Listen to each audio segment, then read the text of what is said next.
Yeah, Yeah. it screamed Mission Impossible. I thought, well, this is actually going to be Yeah. pretty cool. But Um, aside from the title sequences, it was like, the as I wrote down, the bar scene music is not as bad as Scott, but as he clarified, it gave him the idea of kind of what was going to happen in there. Um, the even though as bad as you described the fight scene, it was the best of the fight scenes that were in there. Right? That's I know, so, yeah, that's a sad fact. That's a okay. tragedy. Yeah, So that was the best of the fights yeah. that was in there. In fact, So you know what? You know what? The fight in the bar where they're phasing in and out. yeah, That was actually quite a cool idea. yeah, I'll credit where it's due. Where the Michelle Yeoh and the other guy mm, are phasing in and out, and sort of like so they can touch some things at some point and some things at a different point. They didn't have to be on the same sort of frequency. That was actually a pretty cool idea. But I, what was she thinking? Why did she just continue to sort of like phase in and out with this one guy?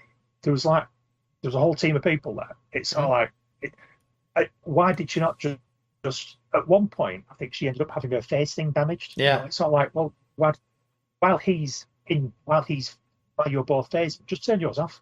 mm, Just turn yours off, and then he can't hit you. mm, And then when he turns his back on, or when turns his off, turn yours back on. You know, there was so many solutions to that fight. They didn't need to fight, and so it was quite a cool idea. But there was such a simple solution to avoid any of that happening. It's just like, what are you thinking? Why are you not just using your common fucking sense mm. and just don't get involved in this? That Don't have to. You could just rough. You could that just. character You could, that I've character got the they bike. killed that character they killed at the bar. Mm-hmm. I Yeah, guarantee you those writers were like, and then we'll kill her out of the blue. They'll be yeah, like, oh my God, they killed a member of the team, and everyone will be shocked. And I guarantee you those writers were like, that'll be amazing. They won't see it coming.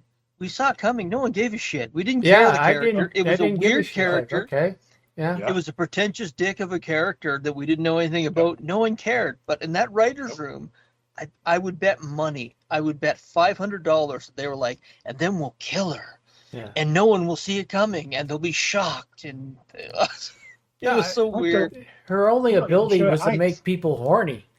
Yeah, that's what I mean. Yeah, It was yeah. like What, it was what the am whole I? thing to make people horny, and I'm thinking she didn't really Yeah. do that for me.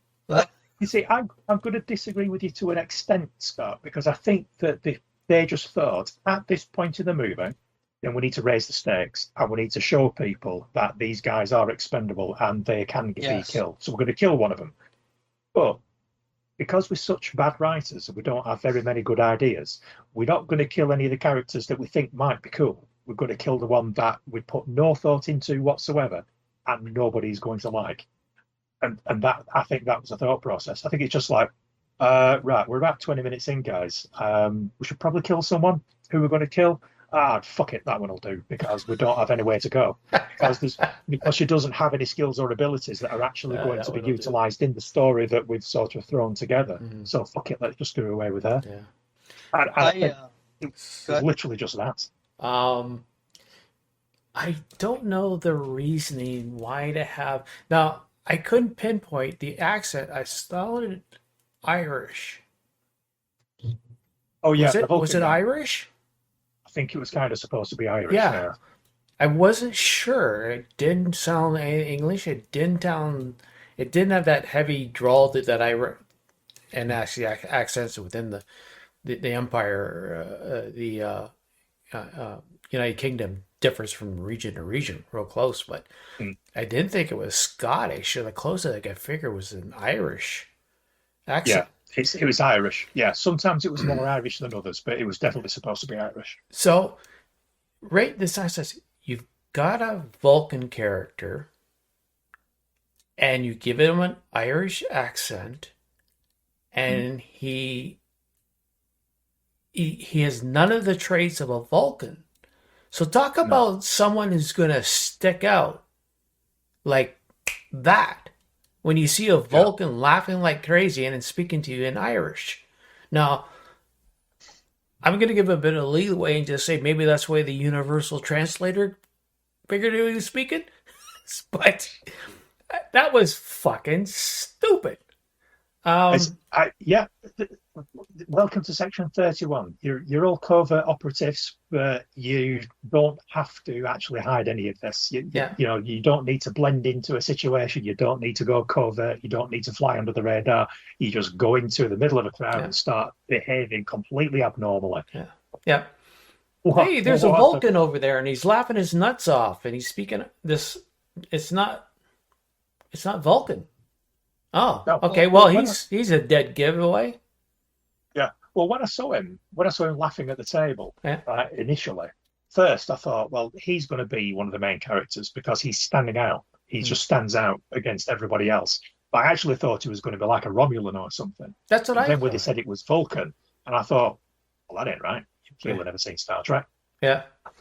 You make him a Vulcan. I make him a Romulan at least, right? Yeah, now, bearing in mind that it wasn't actually a Vulcan, but the point is that if you're going to be in a Vulcan body to pretend to be Vulcan, then you should be acting like a Vulcan. Yeah. It was just so crazy. So crazy. What are you talking about? There was another element with I recognize as the Fifth Element. I'm trying to remember what that was. There was an element there somewhere that reminded me of the Fifth Element. I should have put more details. I was hoping this would. Was it just the fact that they were of what it was they were searching for? No, because there's a. But what there do was they call them? The bomb, the big boom. Yeah, there's a word for it in movies and things, isn't it? Trope. Not widgets. Well, it is a trope. Yeah. I know what you're thinking of now. The MacGuffin. The MacGuffin. Yeah, something like that. Something like that. Yeah. There's just a thing that people want that they're looking for. Yeah. I got a kick out of the guy's name, Dada No. I wrote down Gotta Know. It just so he just took Gotta Know and changed it around so it sounds funny. Dada No. Yeah. I was curious how this happened. So before I come on, I Googled the writers. I was like, oh, that's how that happened. No. Yeah, it was two. There's three writers. Two of them formerly wrote for Star Trek Discovery. Oh, makes sense. Yeah. And the other one hadn't written anything. I mean, two of them had a combined total of 10 writing credits to their entire career. Both of them worked on Star Trek Discovery. Just it's when you look at the writing staff, you're like, okay, that's where it came from. That makes sense. Yeah, they literally just shit this out, didn't they? Yeah, with no thought whatsoever. They just shit this out. As I said, this is very genetic. It's nothing original about this. It's taken everything from every trope that you could find and put it in here to in make the last a story. 10 years. Yeah. They it's funny because two of the writers wrote 3 episodes of Sweet Tooth, and I actually researched which episodes, and they were my least favorite episodes. I remember the thing. So I said to myself, I said to myself, I don't care about the fact it was a failure. I was curious how it became a failure, so I dug down. Who wrote it? What have they done in the past? And it's like, okay, that's where we're at. And all their awards are based on. One of them has an award nomination, and it's based on who they're fucking and their gender and stuff like that. It's not anything from any technical or prestige. It's just I know what I'm getting with that. Like when you dig down on stuff like this, you're like, okay, I know where this came from. Yeah, and go from there. All right. Like I wrote trope. I must have missed something, but at that one point when they split up into 3 groups. And they find out the tank's missing, which, as you mentioned about Nothing Special, his big thing was being stupid and running through walls. That was his main thing. I'm stupid and I can run through walls. Section 31. Yeah. Yeah. We don't need intelligence in our operatives. I called him a dollar store juggernaut. Yeah. So, but he was the muscle. But the main guy, he was actually also augmented. So he was the muscle. Yeah. So why you need two muscly guys? He was only there so that the nanobot guy could take over the exosuit. Yeah. Yeah. Yeah. That's the only reason he was there. Mm-hmm. Not because his character made any sense. But there was a point when he disappeared, and the rest of them all together. And I don't know if they beamed in, because it was almost like he's gone. We're gonna hunt him, and then all of a sudden they turn a corner, and the other three are there. How the fuck did he get back real quick? There was no link. There was nothing like a beam-in scene or anything saying we need you back. Blah blah blah. They suddenly show up. Yeah, I think some of the editing was maybe they've lost some of the movie in the editing process. But yeah, there was a couple of instances where I thought this just does not make sense. Mm-hmm. But at that point, I'd already lost interest and I didn't care. But there was a lot of it where it's just like it just isn't making sense. Yeah. It's just isn't like it isn't. It's not like a real TV show or a real movie. It's just not moving. It's just not making sense. Just to show also how slow they were, when they find the guy and they're able to read his video and he sees him fighting himself, it still took him a bit of time to realize, hey, he's fighting himself and maybe he's being controlled by someone. I figured it out soon as I saw the fucking video and he's going like this. So he's the guy is it's an Annabelle guy. Yeah, the bad guy in the as soon as I saw it. Yeah. Yeah, as soon as I saw it, I thought, okay, so mixed suit, nanobot guy. Yeah. That's what's happening. But yeah, it took him 10 minutes to realize that. It's like, hang on a minute. Yeah. I know. Yeah. I think part of it was Michelle Yeoh had won a Best Actress Award in 2023 for Everything Everywhere All at Once. And I think that this was on the books then. Mm-hmm. And it had a $41 million budget, and she said, I want $40 million, and they said, sold. Yeah. I do. I think that's what it was. Yeah. I think she won that award, and she said she's, 60-something? She's in there now? Yeah. She's like, I'm going to cash in right now. Mm-hmm. If you want to make this Sector 31, I want a big, fat paycheck. And they were like, well, we only have this much money. And they said, give her the money. Mm-hmm. She'll pull it off. And they paid their writers in peanuts, and that's what happened. The other thing is the big bad bomb. So the guy was talking about the multiverse, the other verse, Terra Musiverse, where everything's been stripped, mined. There's nothing left to it. We've got no more resources. Everything's falling apart. Again, I might have misinterpreted this, but hopefully I didn't. So the plan was for them to come across and blow everything up. Mm-hmm. So you're coming across, your resources are all down. So basically you want to come across to strip this universe for all its stuff. Yeah. But let's blow everything up so there's nothing left. That's exactly it. Yeah. You're not seeing the big picture, John. You're not seeing the big picture. Yeah, big picture or That's nothing. why you'll never be a supervillain. Yeah. That's why you never see a supervillain. Like, let's blow everything up. Oh, wait a minute. We were coming here to steal their resources, but there's nothing left for us to steal. But some writer said, blow them up real good. Yeah. There we go. And I just, what the fuck? Fuck J.R.R. Tolkien. Yeah. I finally remembered the only part that I really did like was I had just watched this original Star Trek original episode, the original series, sorry. I can't remember, something Babylon, in which the spirit of Jack the Ripper was going around inhabiting of different bodies in different places and killing again. At the end of the scene, the guy that had was carrying the spirit, Kirk punches him and he's dead, right? Well, the spirit's got nowhere to go. Everybody's all happy, so there's nothing fear. He jumps back into the body comes alive. They're fighting with him. They shoot him up with the giggle juice. And he's going, kill, kill, kill. He's all fucking like happy and having a good time. So when the young girl, they finally figure out, which I've never heard this before, the Chaos Troll is what she called her. or chaos something. She thrives on chaos. The young girl. Oh yes, yes, yeah. So when she's running, she finds the doll, the usable object. She's running back, she's going, chaos, chaos, chaos. She's all happy and happy. I got a kick out of that because here is they're in they might die, but she's happy because she's finally enjoying the chaos that's happening. Yeah.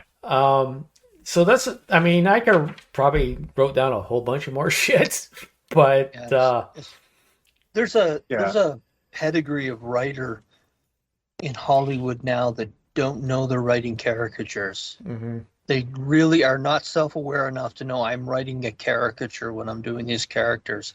And when movies like this get made, you realize there's not a lot of self-awareness within these pedigree of writers, and they're going to continue to write it, but they're all going to be out of a job in 10 years. Yeah. It can't continue because... Well, especially when Texas Hollywood opens up.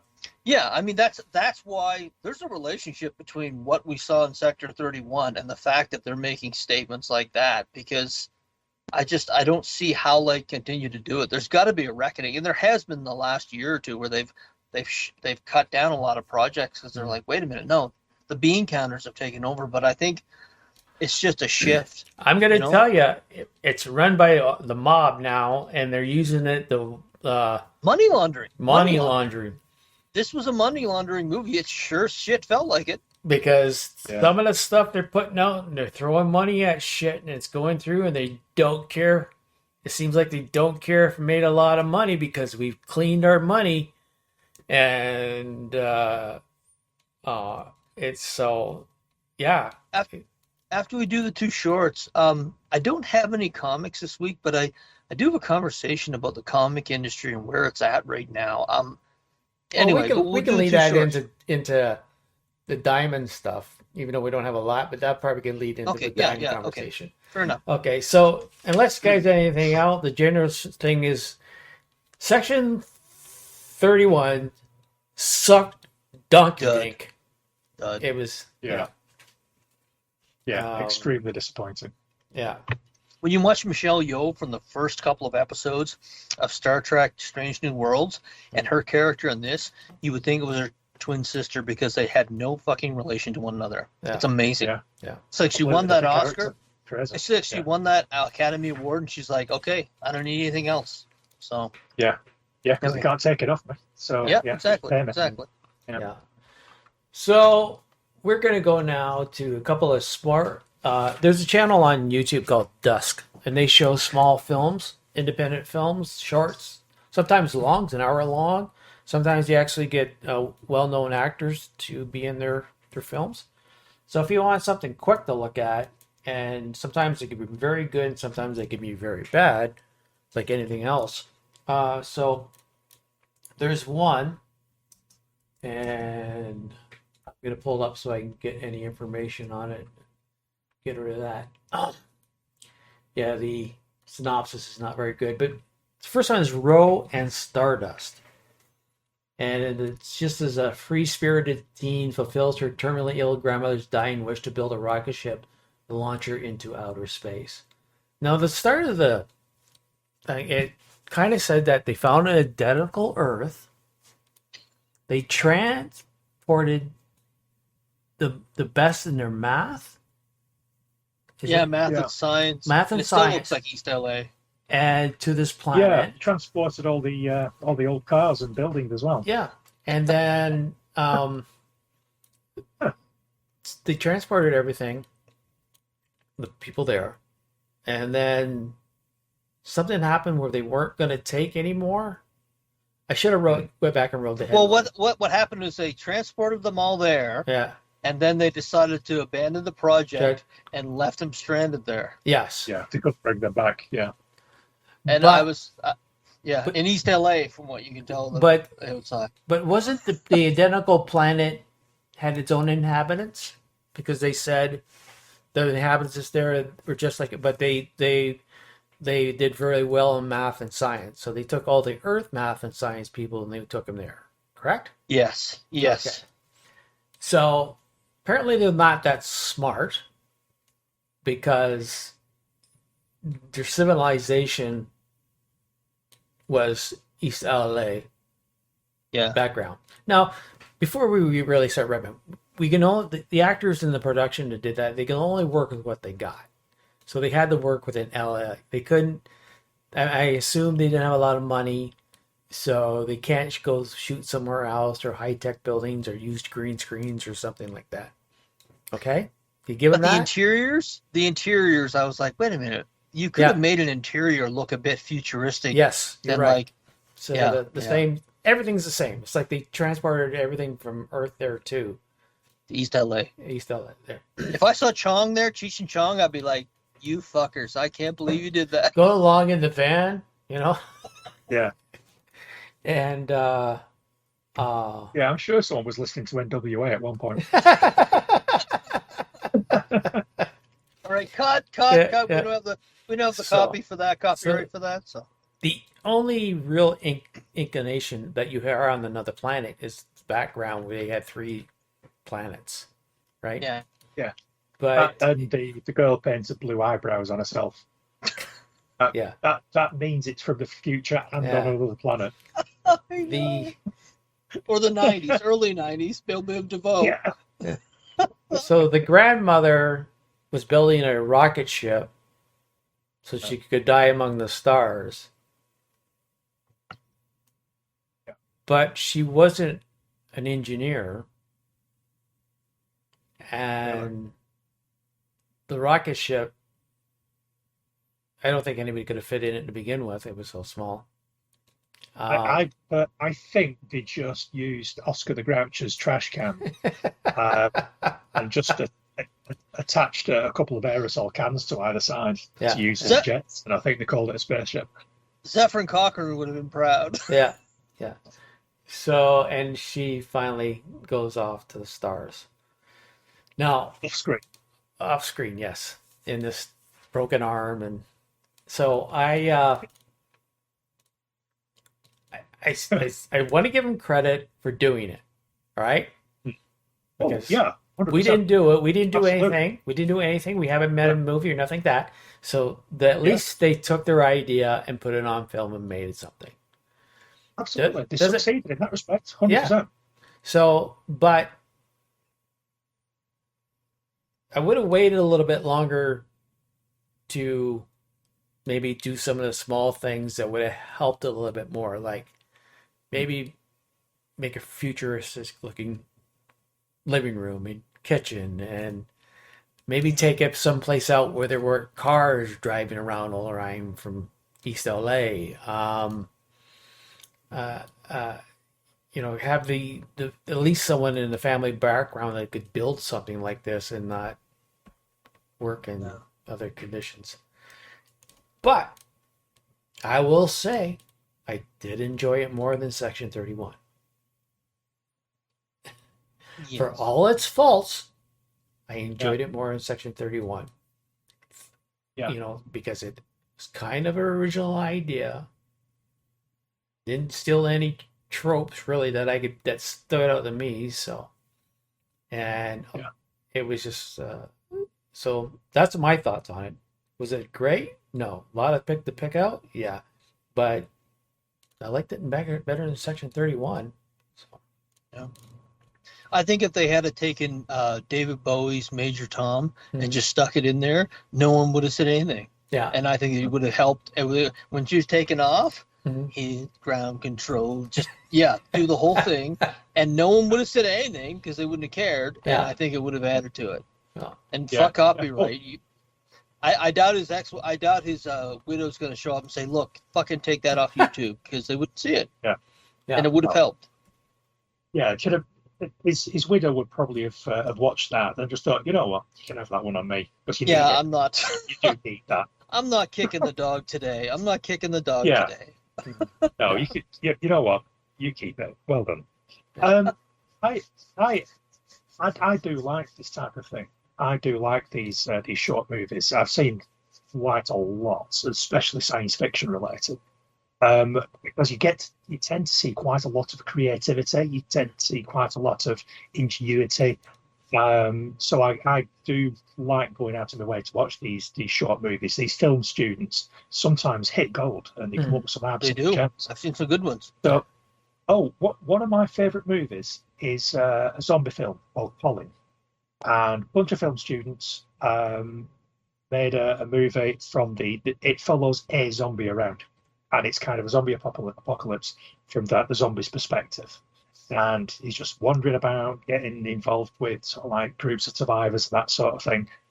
Just a zombie. And it's the only time I've ever seen anything like that in movies. It was made by film students, it's black and white. And I thought it was a really good idea. It was quite well done. I used to go to a film festival every year, and you see quite a lot of this sort of thing. I fully support it. So, like John says, they absolutely succeeded in getting something on the screen, and 100%. But this particular one, unfortunately, in my opinion, can only be described as boring as fuck. It's not the best one I've seen by any stretch, but it didn't make me angry like Section 31 did. I sort of watched it, and at the end of it, I thought, yeah, it wasn't great. Didn't really go anywhere. Wasn't the best example of this type of thing that I've ever seen. It made me chuckle when they wanted a fuse to plug in to make the spaceship work. I thought, that looks like a valve from a 1950s TV set. How the fuck have you managed to get East LA to this planet that's got 3 fucking suns, and you're using like steam valves? Oh, that seems crazy. So that did make me chuckle. We laugh at it, and then we say Doctor Who, 1961. Yeah, Mhm. it is. Yeah. Everyone was Who at some point in time. Everyone was Doctor Who. Yeah. But everyone committed to the project, and I respect that, and I appreciate it. And I'm not going to kick it. I'm not going to kick it in its ribs like Section 31 because they should know better. And like John says, I would watch it again before I watch Section 31 again. But not the best short movie I've seen. Scott, any comments on it? I think everything's pretty well covered. I remember when I was watching it, I was thinking they went, it's one of those things where you say you go halfway around the world, there's always a 7-Eleven there. Yeah. It's the same idea. You go halfway around the galaxy, there's always an East LA there. Yeah. So Yeah. So that stood out to me. It wasn't bad. I mean, the acting wasn't very strong. It just wasn't. Oh, And no. that stood out to me. I was like, okay, if you're doing a short film, you can take a little off for if you can't use the best CGI or so forth. But if you can bring the acting, that's what gets a short film noticed. And even the acting in this, the lead characters and so forth. When the lady was speaking, I was thinking of the maid on the Family Guy. No, we not good. No. Yeah, you're right. I didn't notice that, man. Yeah. No, senior, no, not here. And I was thinking to myself, once I got that in my head, I was like, okay, this is a wash. Yeah. So Now that you said that, I kind of want to watch it again with that in mind. no, I think senior, it'll be hilarious. Yeah. senior Peter is not on this ship. No, Yeah. no. Yeah. So All oh right. my God, Yeah, Grandma, are you trying to fly a spaceship? No. no, we go now. No, we know. I need to take nap now. Yeah. No, it's no spaceship. No. Yeah. No. All right. So we'll move on to the second Yeah. one. Excellent. Excellent. Yeah. The next one is Sky Fighter. It's actually got a film. It's 16 minutes long from 2019. It says two pilots fight a war in the distant future in their fighter bomber spacecraft, but is the enemy the alien opponent or each other? So in this one, we follow with a guy flashback to his dad telling him to get up. He's on the ship. He wakes up. He's been augmented, like most of the other pilots. His co-pilot has not, and she wakes up and she's flying the ship through a meteor field, which when we pull back later, you pull back and show it's a ring around a planet, and she's after fighters, and he's not sure what's going on. He doesn't remember who he is. he finally kind of realizes I'm a fighter pilot. I know how to fly this better than she did. She takes over, and during the process, keeps having flashbacks to when he was young, and she's telling him that the enemy has broken into the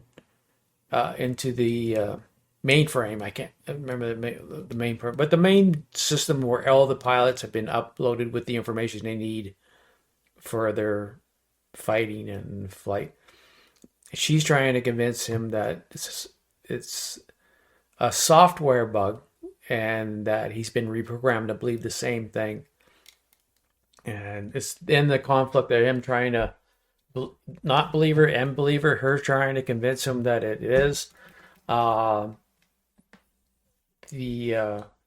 gotta admit, the special effects when they not so much in the ship when they just the ship filling on with him, but when they pulled back and all the other stuff, Yeah. I kind of impressed by that. I kind of like that. It looked decent. Not I probably was done on an Apple computer or whatever, but still it looked pretty damn good. And then at the end of it, we find out that what she was saying was correct because one of the other pilots started repeating the same thing that his dad had said to him. So, again, I liked it better in Section 31. I enjoyed it a lot more than Roll and Stardust, the one we talked about earlier. The acting wasn't that bad. It was better than Roll and that. Yeah. The special effects were pretty good, and it's like no. I'll let you guys go in that. It was really entertaining. I found it entertaining a lot better, and especially the way the end scene ended when he finally realized what was going up, and they just ended it. I kind of like that. It was just I saw 3 homages in there, and it was decently done. Ender's Game, The Matrix, and The Matrix. Yeah. PSG. And it's funny, the dad looked like Tom Hardy. I thought that's who it was at first. I'm thinking, well done, Jesus Christ, kids, if you got Tom Hardy in that. No. But it was definitely better than the other one. But it definitely had some really sci-fi royalty influences on it, which, it made me think I'd like to see a bigger story of, like, this was part of a story of a bigger series, obviously, and that's the hook they want. If you want to learn more about this world, mission accomplished. And you did. I've seen that actor somewhere before in a bit part, but I couldn't place her. Yeah, he's a character actor or background. He's been in a lot of stuff in NCIS, Los Angeles, The Marvelous Miss Maisel. He's been around. Watchmen. Same with the dad. Yeah. Oh, sorry. I was talking about the dad. That's I've definitely seen been the in dad. stuff. Yeah. Definitely. Yeah. But I mean, Paul, your thoughts on it? This is the better of the two, and definitely better than Section 31. My issue with it was, now I think you might be right. This is a smaller part of a much larger story, but by the end of it, I think it was still unclear as to who's the bad guy and who's the good guy. I know that we kind of established that she was telling the truth about something, but it just because I think we'd already established that the guy with the plug socket on the back of his neck who didn't have any memory. I mean, does that make the people that he's working for the bad guys? I mean, we kind of established that, he's augmented. Yes, he's got memory implants and so on and so on and so on. I mean, does that make the rest of his, whoever he's working for, the bad guys? It wasn't clear. It kind of made it look like he'd made the wrong decision. We don't know that. I mean, who's she? Why is she the good guy? Just because she was right about the fact that the memories had been implanted. Are we the baddies? it was very confusing in that respect because I thought that too. Yeah. it didn't answer any questions. I was still at the end of it. I had no idea who the good guys were and who the bad guys were. I really don't understand. Maybe that was the hook. Yeah. Maybe, The bigger world. maybe. That was the only thing. So there's nothing really to dislike about it. But I was just confused at the end. I didn't actually understand what the point of it was because it just didn't answer any questions. It was, that was my only issue with it. And I don't know whether that was intentional or not. I'm kind of leaning towards it being intentional. So it's a deliberate thing by a bunch of film students saying, "Yeah, leave them wanting more." But other than that, it was reasonable. It was can't complain. Not bad. Okay. All right. So with there's our thoughts on those shows. If you want to check them out, they're on YouTube. Yeah. So we're going to do a couple of small gaming stories, and then we're going to hit some news. It's going to be kind of heavy on one subject, but I asked Paul to see if he could find even one or two gaming stories about what's happening out there. And what did you find? There's quite a lot happening, but I'm going to keep it brief, and I'm just going to focus on like the big stuff. Well, I say the big stuff, like the important stuff. And the most important thing at this moment in time is that next week, at the time of recording, there will already be out by the time you hear this. Destiny 2 is getting Star Wars themed costumes. So Destiny 2, first-person shooter, leads quite heavily into story and lore. Yeah. It's science fiction-y. At the moment, they've already got quite a lot. They've got a marketplace that you can buy all sorts of different costumes and gear and also accessories for your characters. 3 different characters: Hunter, Warlock, and Titan. The Star Wars themed costumes. There's going to be an actual old school Imperial Stormtrooper outfit for the Titan, which is, in my opinion, clearly the best of the 3 that are coming out. The Warlock is going to be kind of like an Imperial Guard type of costume, which is basically red robes, that sort of thing. A lot like the people that they fight in The Last Jedi. That's that sort of thing. And the third one looks like some sort of Death Trooper from Rogue One. Pretty cool. If you like playing Destiny, you like Star Wars. Is it Destiny or Destiny 2? Destiny 2, sorry. Okay. Yes, it's specifically Destiny 2. So if you just Google those, you'll just see a thumbnail of the costumes. Switch 2 got announced fairly recently. The Nintendo Switch as the current Nintendo console, it's selling millions upon millions and millions of units. Everyone's been leaking news about the Switch 2 for quite some time. It's just been announced.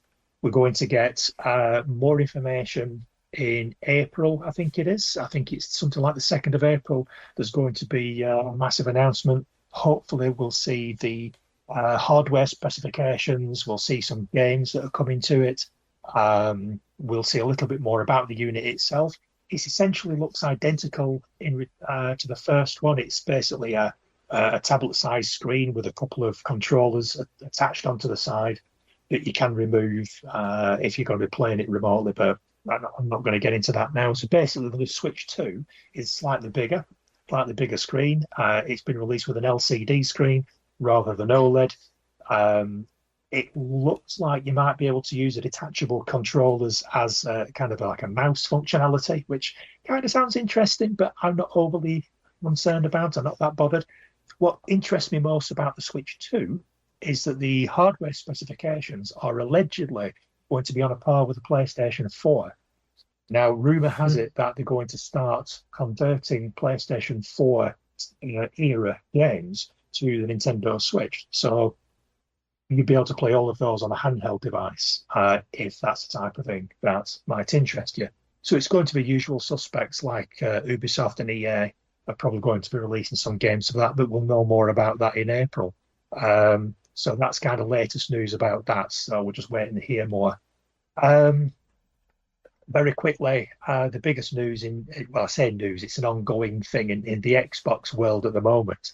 I think everybody knows that Sony PlayStation has been kicking the shit out of the Microsoft Xbox for quite some time now. Microsoft has started releasing their exclusive games on PlayStation. They've already released games like Sea of Thieves. The latest Indiana Jones game is going to be coming to PlayStation. Oh shit! I Um, didn't know that. yeah, yeah. That's I don't have a date on that, but Indiana Jones is coming Well, to is it going to be PlayStation. PlayStation 5 only? Uh, that is an excellent question. I'm going to say yes. I don't know for a Okay. fact, but I think it's supposed to be PlayStation 5. No Um, good son of bitch they're shit going to be. fuck. Have you not got a PS5 yet? Still on PS4? Yeah, Boo. I don't know I don't It's a want to big spend investment. $700 and I'm only It's a lot paying of money. for I'm Yeah, playing a lot of money. Fallout 76 all the time, right? Well, and you can manage, yeah, and that's a PlayStation 4 game. I get Yeah. it. Yeah, it's a lot of money if you're not actually going to be taking advantage. But Yeah. some of the games that are coming out, you might think, you know what, I really want to play Indiana Jones, Hmm. so I might have to upgrade at some point because it's supposed to be excellent. Apparently, Troy Baker, who does the voice acting, sounds just like Harrison Oh Ford. yeah. What I've heard from multiple sources is that in the canon of Indiana Jones, we've got Raiders of the Lost Ark, Temple of Doom, Last Crusade, so on and so on. Hmm. Uh, that this video game, the story, the performances, and the cutscenes, the cinematic Hmm. cutscenes in this game, actually put it sort of roundabout third best Indiana Jones story, Oh wow. that including the movies. Yeah, yeah, So yeah. it kind of makes me want to play it just for that. Well, the thing Um, is, cheaper would be me to buy the Xbox and buy the game than to buy the PS5. it ironically it would. Ironically it would. You can get yourself an Xbox Series S Hmm. and just get yourself a month's worth of Game Pass Yeah, and then just play Indiana Jones yeah, and then that's it, you're done. Happy yeah. days. I mean, if you still got like your Samsung TV or whatever it was that you had previously, you could probably just play it on there. Oh yeah, yeah. Just play Indiana Jones because apparently it's a really good game. And if you're an Indiana Jones fan or people of a certain age Yeah. like us, you'd probably really like it. You'd probably really appreciate it. Hmm. I started it, and the music's there. It opens up with essentially scenes from Raiders of the Lost Ark, and you play through certain scenes of Raiders of the Lost Ark, and it's like, oh, shit, this is pretty fucking special. So it's pretty good. So yeah, again, games like Halo Master Chief Collection. I think the rumor in Gears of War coming to the PlayStation. So yeah, Microsoft or the Xbox, they're going to set themselves up as one of the bigger games publishers in the world. They're going to make an awful lot of money out of this. So they're basically giving away the console war to Sony PlayStation at this moment in time. They're going to be concentrating more on games and services. So that's kind of the big news in console gaming at this moment in time. All right. We're Okay. pinning Well, yeah. I know. I got excited about the Indiana Jones games until it was not on the floor. But you're right. I still have the TV. I can still link in it that way if I wanted to and play it. You could just play it on there. Yeah, you could just play it on there. But yeah, That's I think it's just PS5. Yeah. Okay. All right, so now we're going to go in some news and stuff going on. And I think this is going to be quite heavy, unless Scott has something different to bring along, is about what's happening in the comic industry overall, IDW and Mad Cave and mostly Diamond. The big disruption in the whole thing is Diamond Comics Distributors is filed for bankrupt Chapter 11, which means that they're not going under. They're just trying to refinance it, reorganize how they do things to hopefully make things better and streamline. But in the process of all that, a lot of companies, independent, major publishers are dropping Diamond altogether and moving to different companies. So I'll let you start, Scott, with what you got, and we'll just hang and go from there. Well, I don't have that much. I haven't really looked into it that much. I know that they, as you said, they're different. The smaller, like Aftershocks and Boom Studios was really under Marvel, but a lot of companies had already moved on from them. I think that's what may have caused their Chapter 11, to be honest. It was a combination of companies just moving on and finding other avenues. For years, people have complained about Diamond, that we're getting screwed on, whether it be the discounts or the delivery service. So I'm Customer not surprised. service. Customer Yeah, service is this bad. this feels like Blockbuster.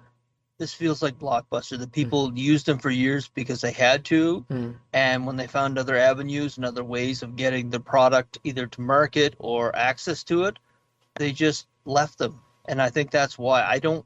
I would be surprised. What's this? I think Chapter 9 is when they sell everything off. I may Chapter be 7. wrong. Chapter 7. Yeah. I wouldn't be surprised if that Chapter 11 turns into Chapter 7 Yeah. because I don't think they're really needed anymore. People are going to find different ways of doing it.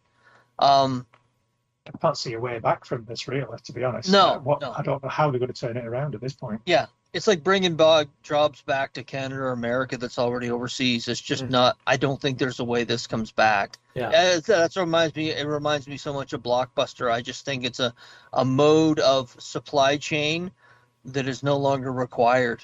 They've already sold off, and Lee had mentioned they sold off certain segments of their business already. Yeah. And I think that's just going to continue. I don't think Diamond distributors will exist in another 2 years, even if they restructure. Yeah. But A lot of companies, like, we just use our comic book shop. They've gone to Lunar distributors. They get their stuff. yeah, there's different distributing companies that not only deal. That's nothing. They're not. There's a lot of these distributing companies isn't just comic books. There's other things too. But the only problem with that is that Lunar and Penguin. But the big thing that's I've heard is concerned is that the small independent ones, the really smaller ones, won't have a market for them to advertise their products because Diamond would take those and distribute those small ones where some of these bigger companies like Lunar and Penguin, unless Lunar's just a distributor, but won't take those because there's not going to be enough profit in it for them. Right. I think social media, and again, I think that there's different avenues that have come up over the last 5 to 10 years that has made Diamond not as needed as it was before. And I think, especially with the smaller companies, I bet you AWA, like for instance, AWA gets more boost out of their social media presence than they would from Diamond doing anything for them. So one of I've been highlighting a bunch of stuff. One that caught my interest is I just can't concept certain things, and this is one of them. All I get from this is because it sounds like whoever gave money to help keep Diamond up, there's a company that gave him a bunch of money. Yeah. Well, they're trying to with IDW, if they can't get their money back from a certain revenue from somewhere else, they're going to go after IDW. Because Diamond one time during COVID and stuff, they were backing up, letting people put stuff on credit until they could pay later on or whatever. Oh, so a creditor. Yeah. But this company that took over says, if a certain credit or something doesn't allow it to continue, we're coming after you and you're going to have to pay it in full. And IDW is saying, well, basically, I think it's tits up for us. We won't have the money to pay you up. Well, IDW, a lot of the smaller comic companies are already struggling. Yeah. I mean, Gail Simone famously did an interview about 2 years ago where she said that even established artists weren't making their money back on their initial run. It was the trade paperbacks where they were starting to break even or making a little bit of money. Yeah. So these smaller companies, and it's a double-edged sword. Like they've gone into areas that I just mentioned from TV where they're not making what their customers want. IDW was the one that comes to mind. I wouldn't be surprised if that does happen, where if someone comes after them for money from the fallout from Diamond going into Chapter 11, that it would bankrupt them because they're almost there. Like a lot of these companies are very close to that now. I noticed AEW that I used to enjoy quite a bit. They don't put out near as many stories. You haven't seen near as many stories in the stores. I think something happened, and that was a big. There was a lot of talent working for that Yeah. company, and I Well, wanted to ask. Go ahead. the only time I knew they were still around is when I was still getting the previews, and I saw them Yeah, in there.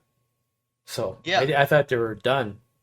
But all I see them doing is on their I follow them on X, and all they're doing is pushing their old trades. Hmm. There's nothing new coming out of there, which is bizarre. You're sitting there saying to yourself, if they can't make it, none of them are gonna. Really, I don't know how else to put it, because they had a lot of superstars and they had good original stories and they were well written. They were from different genres, and if they can't make a go of it, there's not an indie that's going to be around in 10 years then, or they're Well, not, certainly not the ones that are already there. Mad Cow and Vault Comics quit completely, Diamond. Mhm. We can't get anything through them. They said, no, we're done with you. Yeah. And Mad Mad Cow Studios and Vault Comics depart from choosing Lunar. So they're going exclusively to Lunar. They You get said rid of- Vault, right? Yeah, Vault Comics. Yeah. So Yeah. I get a couple from them, which is good. So I'll still be able to get them. And The worst thing Indie Comics did was they actually led the charge for higher prices. Yeah. I saw $4.99 comics with Indies before I saw it with the big two, Mhm. and that was a terrible mistake. That Indies used to be cheaper, and that was kind of a selling point for them. But when I saw Boom Studios $4.99, $5.99 for unproven properties Mhm. that are brand new, forget it. Yeah. And that's hurt the industry too. Yeah. I don't know if you've heard of this, Paul, and there's a store called Mega City Comics in Camden, in London. Yes, I heard. They were gonna go tits under, but Yeah. apparently someone came along and saved them. Oh. To The save- last time I was in London looking at comic stores, pretty much all you could buy from them was statues and Funko Pops. yeah, Yeah. The comic stores in the UK don't really sell comics, as Yeah, I they're just- demonstrated last time you came to Manchester. yeah.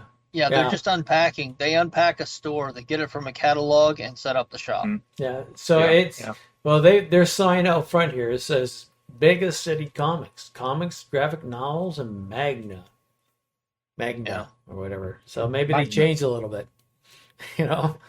Yes. Um, Well, they've probably got some in there somewhere. yeah. So you walk in, it's nothing. The picture up front, it looked like I could see some books, but who knows, right?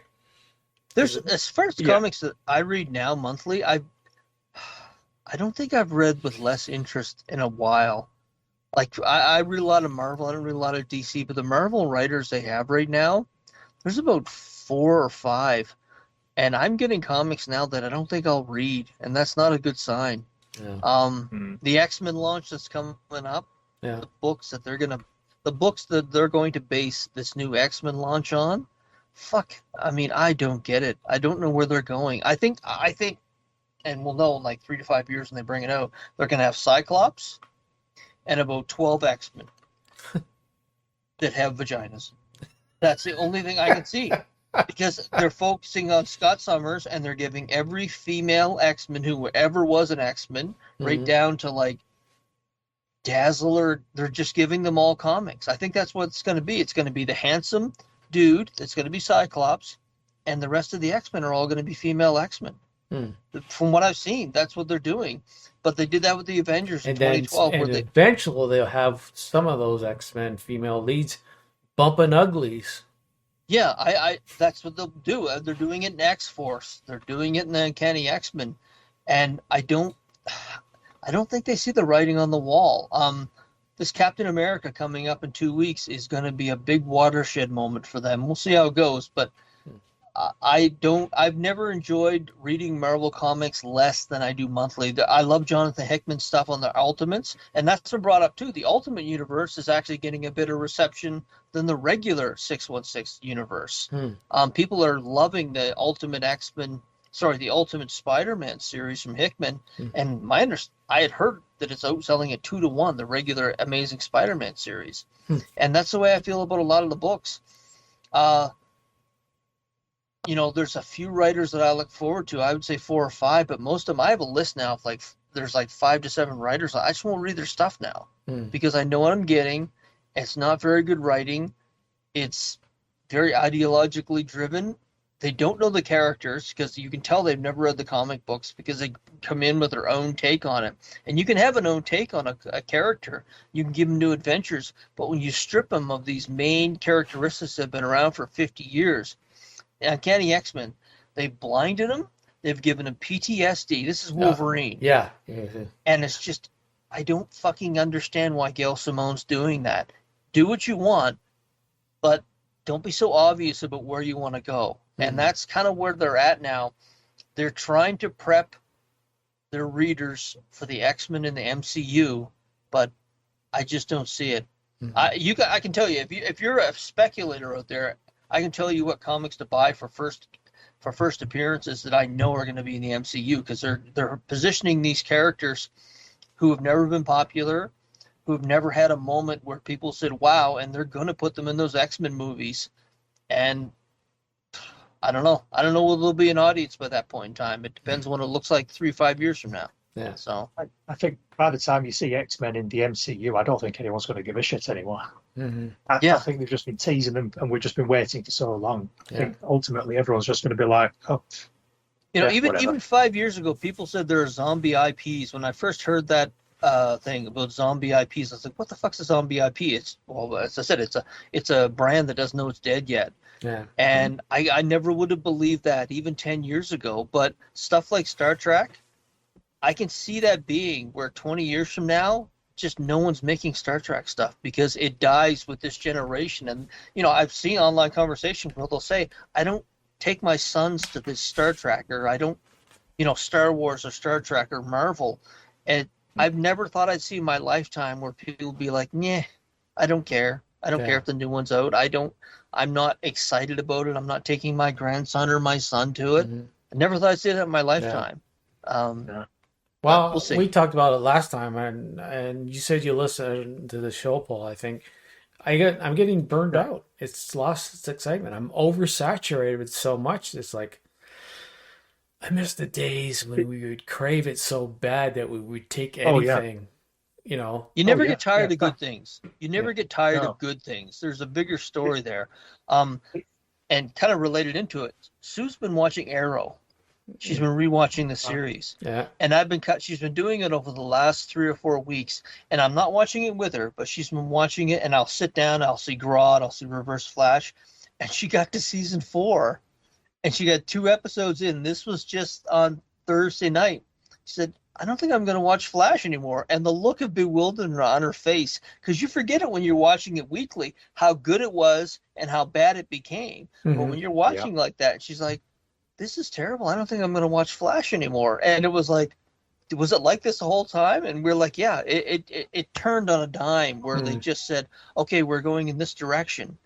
And just in case you decide watching again, watch the first 3 seasons. They're great.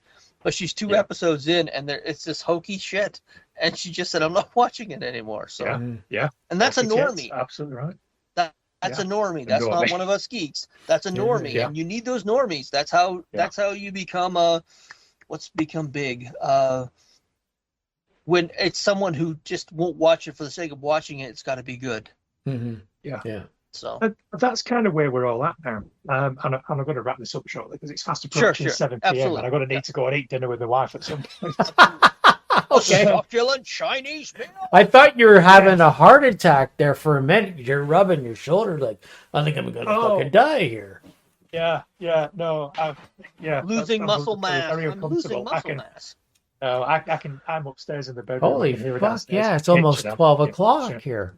Holy I know, shit. we've been at it for a while. Okay. No, but just on that point where you said you're getting burnt out, absolutely. It's like back in the 80s and the 90s, we would have just murdered people, just left, right, and centre, just to get half of what we've got now. We would have killed for it. Yeah. But we're at the point where we've gone it's peaked, and now we're on our way down. But it's actually dropping down lower than where we started. It's actually much worse now because we're getting so much that's terrible. We're getting so much shit. Whereas previously, we didn't really get anything, and what we got was very, very mediocre. But now we're getting they're just running things into the ground. And it's heartbreaking for people like us. And yes, we are getting a little bit jaded on all the nerd stuff. Like the MCU. It's like, my God, it's you know, hot off the heels of Endgame. Did anybody here think that we were going to be so disinterested in the MCU at this point? No. Because absolutely not. But all the best stuff now has absolutely nothing at all to do with superheroes.